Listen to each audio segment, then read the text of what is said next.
All right, and from that to this, well, Kes the Band, Voice and the Top 5, Patrice Roberts, Ravi B, the A-Team Band, and more. We're talking here about the lineup for this year's edition of what they call Fete Royal. Mr. Marvin Eversley is a member of the committee, and Mr. David Simon, he's the principal of QRC. That's the name of the place where this event will take place, as it has over the number of years since it began. Before we get to talking about this year's edition, take a look at this. Is Nadia Batson, who is also on the ticket. You know what's my favorite kind of music? Don't play with us. Don't play with us. Nothing but soca. And half to the head, half to the head. This is our soca party. Party. Soca people. All of you soca. Party. Party. 1, 2, start the drum up. Soca in there. Soca in there. Soca in there. All right, as Marshall Montano would say, back to yourselves now. Gentlemen, good morning. Good to see you. Good morning. Good morning. Yeah, I think the protocol dictates that we start with you, Mr. Simon. Talk about this edition of Fete Royal. Sure. Where we at and what's ahead. Let me just say good morning to all of your viewers, both nationally and internationally. This particular event, Fete Royal, is a very important, this edition and all the other editions, very important to Queen's Royal College in terms of the resources that it brings in to assist the college in really every avenue. So this particular event, this particular edition is extremely important, especially after a 2-year hiatus that was forced on everyone. So the return of Fete Royal is significant to Queen's Royal College as an event. It's a social event, but it is also a very, very important event in terms of the provision of the necessary capital that allows us as an institution to continue to function efficiently. Yeah. So the fact that there was no edition of this for 2 years, to what extent that you felt that in your pockets? Oh yeah, so we felt it. Education is one of the areas, like everywhere else, where you have the support of the government of Trinidad and Tobago, so you have a portion of your funds that will be given to you to run your institution, in this case, Queen's Royal College. There were reductions there quite naturally and understandably because of the pandemic. And all schools also have a channel where funds are raised. And we were seriously affected, I think, like all schools in Trinidad and Tobago and worldwide, because the pandemic had a type of effect that wasn't only felt in Trinidad and Tobago. So we were seriously affected. So the return of this event is significant in terms of attempting to put resources that have been seriously depleted as a result of that 2-year hiatus. Right, so this edition is sort of in an attempt to make up lost ground or lost revenue. Well, sure, yeah, sure.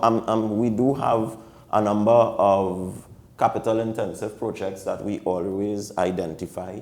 This FET has played a role in assisting us in bringing our science block in the school up to not what we will say an acceptable condition, but it has helped to ameliorate some of the conditions that we've had to exist under. This is an ongoing process with our science block, and we're talking about millions of dollars here to get it to the state that we all will be happy with. So it does take a number of events like these and contributions from the government of Trinidad and Tobago as well to get us to that position that we would like to be. All right, so let me bring in Mr. Eversley here. Talk about, so your membership on the committee, do you have specific roles and functions, or how's your contribution? Yes, we all do. This time around, we have also included, the school has, and I must commend the board on this, has incorporated a lot of professionals who are active in the entertainment industry in Trinidad and Tobago and internationally as well.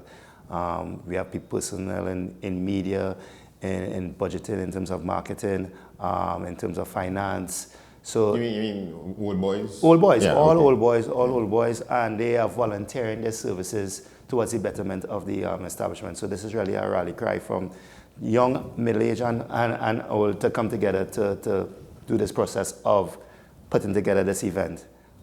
Do you have specific sort of roles and responsibilities as a member of the task force? Let's call it that. Yeah, so I am the Fete chairman. It's a nice title.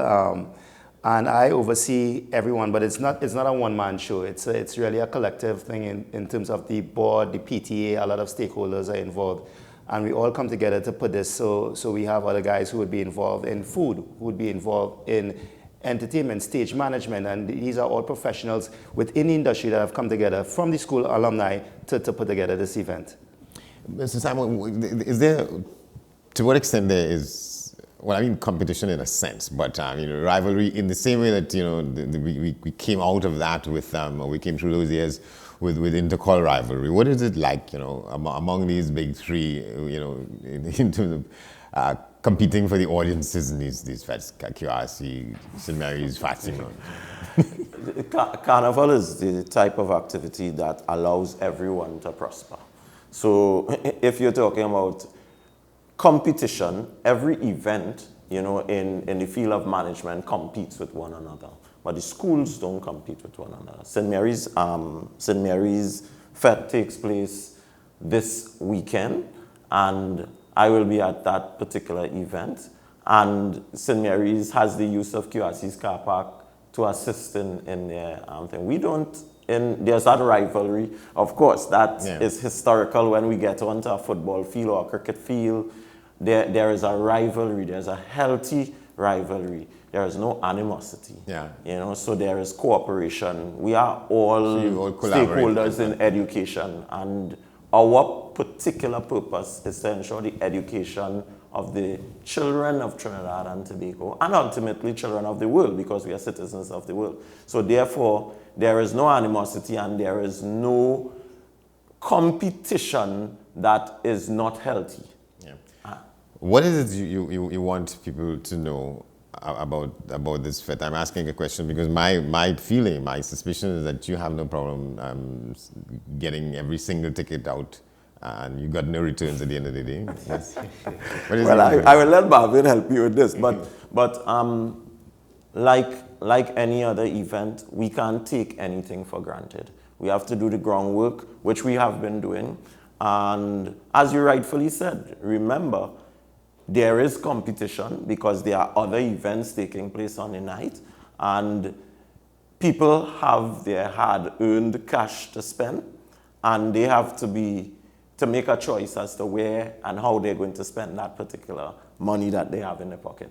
So we have to do all the groundwork, and that is why you see us with the cast that we have, the experience. I'll let Marvin talk about the experience that individuals will have when they come. But we always present, once QRC's name is mentioned, you know that royalty and the way we treat people is way up there. So Marvin could help in talking about that particular experience.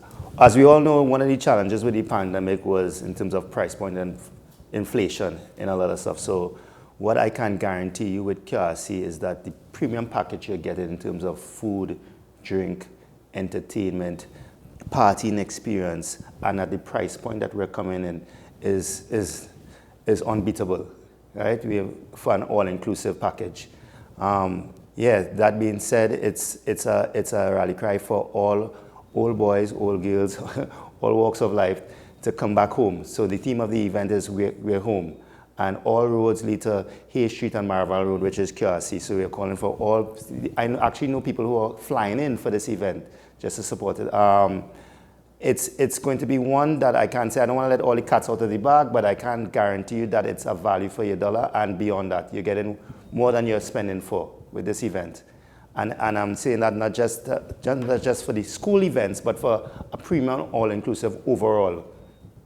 Wow. What do you mean by that, a premium all-inclusive? Premium all-inclusive in terms of the food that you're going to get is, you see, one of the things that we also watch in the market is that a lot of people were complaining about the cuisine, like, you're spending this amount of money and you're not getting value for your buck. You know, somebody's not going to just spend something and get doubles. You know, so in terms of we've handpicked the chefs, we've handpicked the entertainment, we watch the market, we've handpicked the drinks, and we have all the top service providers coming to the event.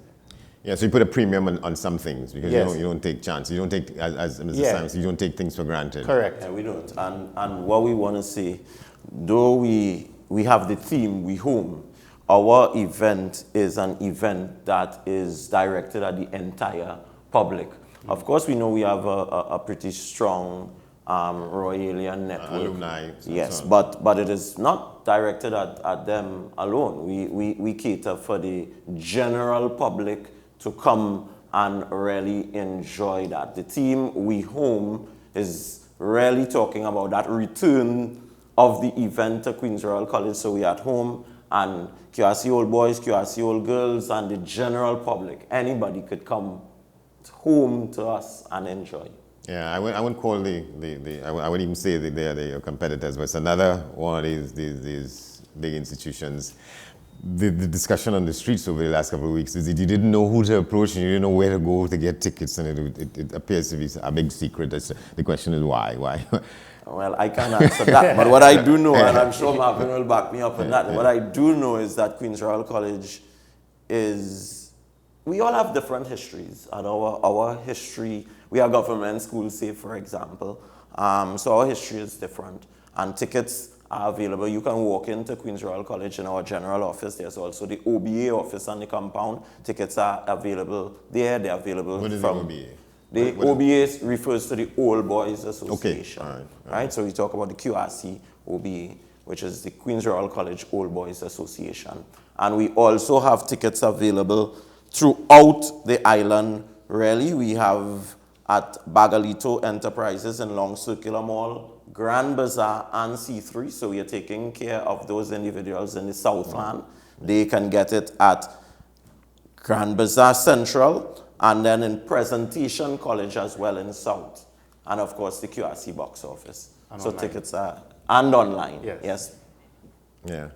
All right. So outside of this big event, so it's this time of the year, the committee works in other areas, other things to support the school and so on. Well, it's interesting that you would ask that, because actually we just came, and I do want to thank all those who supported us during the Christmas season.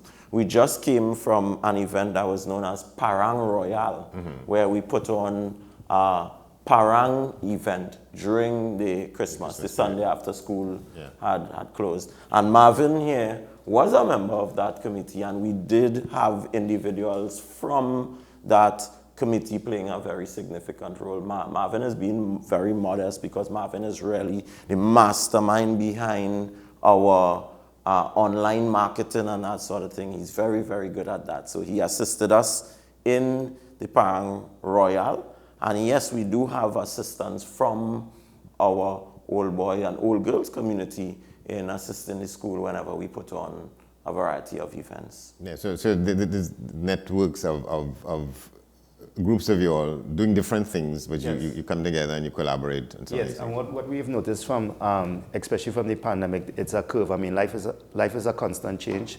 And one of the areas I would say that we have improved on was the online marketing. And I think that is, we've bridged that gap in terms of the visuals, video reels, knowing how the trends go online in terms of Instagram, Facebook, TikTok. So we've involved that, and so we are also seeing now where we're bridging the gap in terms of that demographic and that age group coming towards the events as well. Yeah, and you have some sense of the cohort of people who are in the metaverse. Yes, correct. Yeah. As opposed to those in Trinidad. Yeah. You get a good sense of who's coming, and that's sort of high on the agenda and so on. And then we could get the stats and also of the demographics that are coming. You're right, yeah. Yeah. How do you all negotiate with or have discussions with the performers as to coming to agreement as to what's their take on it? Kes and Voice and Patrice and Nadia. I mean, at the end of the day, QRC is a brand. So it's something that our artists would look forward to in terms of getting out there and performing at Fete Royal. The negotiations are not hard, and they also reasonable in price point when performing for a fundraiser, because at the end of the day, it's a fundraiser.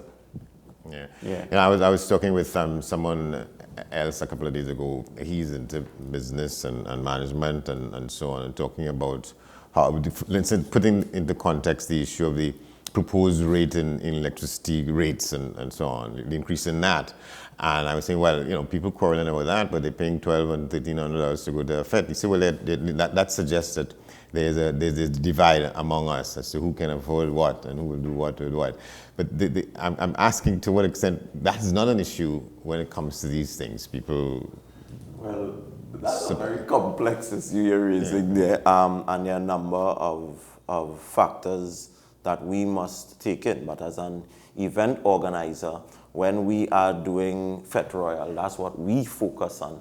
And we focus on, as Marvin was saying, making sure that the experience is going to be a regal and enjoyable one. We of course, people have to look at their scarce resources and they have to manage it. But Carnival is the heart and soul of us as a people. And Carnival is also a safety valve. You know, so man has to work, but man also has the social side that has to be taken care of. So I don't know what sacrifices someone may have made to enjoy a carnival on the road for Monday and Tuesday. So I would withhold my personal view on that and trying to paint everybody with a broad paintbrush. All right. What's the level of participation or involvement among student cohort into an event like this or over the years? Well, the mere fact that I have Marvin sitting on my side here should tell you that Marvin is a student of mine. Right. So it speaks to, as he said earlier on, the old boy and old girl network of the school coming together at bridging generational gaps. You know, because the current student population, so there are representatives of those, let's say. Not in this event, they assist in some ways, but remember this is an adult event with alcohol and that sort of thing. So they aren't involved in this. This is like an adult event. However, the students themselves, they have their own event that we put on for them. QRC is a very holistic institution, so we look at the development of everyone. So this is really for the adults. You know, adult population of Trinidad and Tobago. But on Carnival Thursday, we actually put on an event for our young people. Yeah, so a sixth former would not be allowed into Fete Royal. No, but you know, interestingly enough, there are sixth formers who are 19 and 20. Right, They will not come in, you know, as an organized part of the event. All right, gentlemen, thank you very much. Marvin Eversley, the committee member of the QRC, the Fete Royal Committee, and the principal, David Simon. Imagine you, the man in charge. You call the shots. So. Well, as Marvin said, it's not a one-man show. It definitely isn't. Okay, so Fete Royal, Saturday, February 4th, 2023. The 2023 edition. Gentlemen, thank you very much. Thank you. I will see if I can make it. Well, if you don't, you'll be missing a grand event. Stay with us. We'll be back in a moment. This is AM Prime here on WESN.